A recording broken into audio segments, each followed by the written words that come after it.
दुख बेलार प्रकृत साथी साजिछि दुखी दरबार संगठन।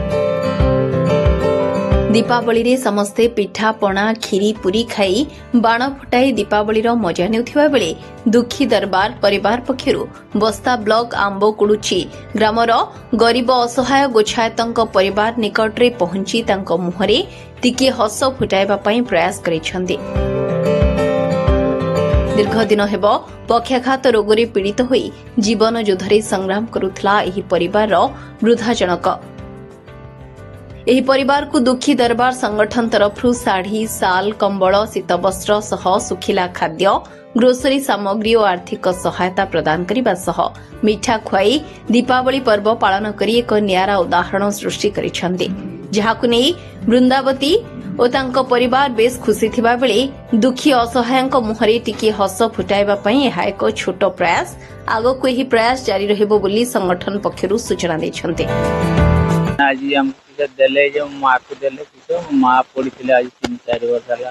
पैरालिसिस हेकी आ उठी परछन्नी पड़ी रही जंती आ सब एई आछन्ती हम ए छुआ माने दुखी दरबार पकोर तो आमे खुशी पाउछे छुआ माने काम करले जोगुरु आमे खुशी पाउछे आ औसत पाए पैसा देले किछि आ खाद्य किछि देले आ ए रकम सब सहायता करूछन्ती। देखंतु बिना उद्देश्य आमर जो परिवार दुखी परिवार नामक जो संगठन एटा यार काम होउची आमर मानक आम समस्तंकर लक्ष्य केवल असहाय जो परिवार रही आम समाज रे तांको पई एक छोट प्रयास टिए। तो रघुनाथपुर पंचायत अंतर्गत आंबकुड़ची ग्रामर जड़े असहाय माँ जे कि दीर्घ दिन धरी पक्षाघात बा पैरालिसिस रोगरे आक्रांत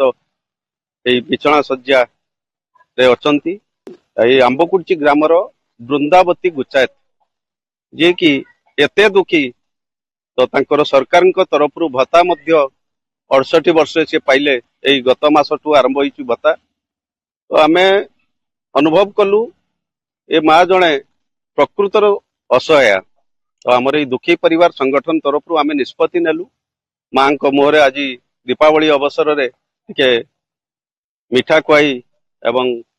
किछि शीत वस्त्र प्रदान करी ता सहित किछि खाद्य सामग्री प्रदान करी तांको मुहरे तथा तांको परिवार रे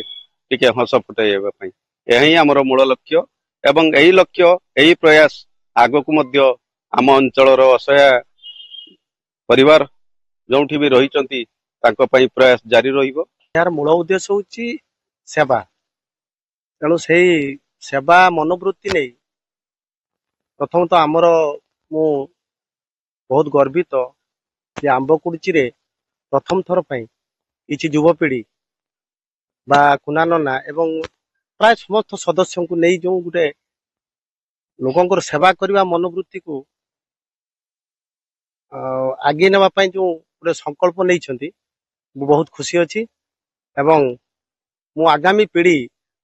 आगामी युव समाज मान को आह्वान करी समस्ते आसंतु एते सामिल होंतु एवं लोकंकर सेवा करिया पई जो टिकक समय बा सुযোগ ताकू हाथ छड़ा करंतु नाही। जलेश्वरु अजित कुमार साहू को रिपोर्ट रिपोर्टर्स टुडे।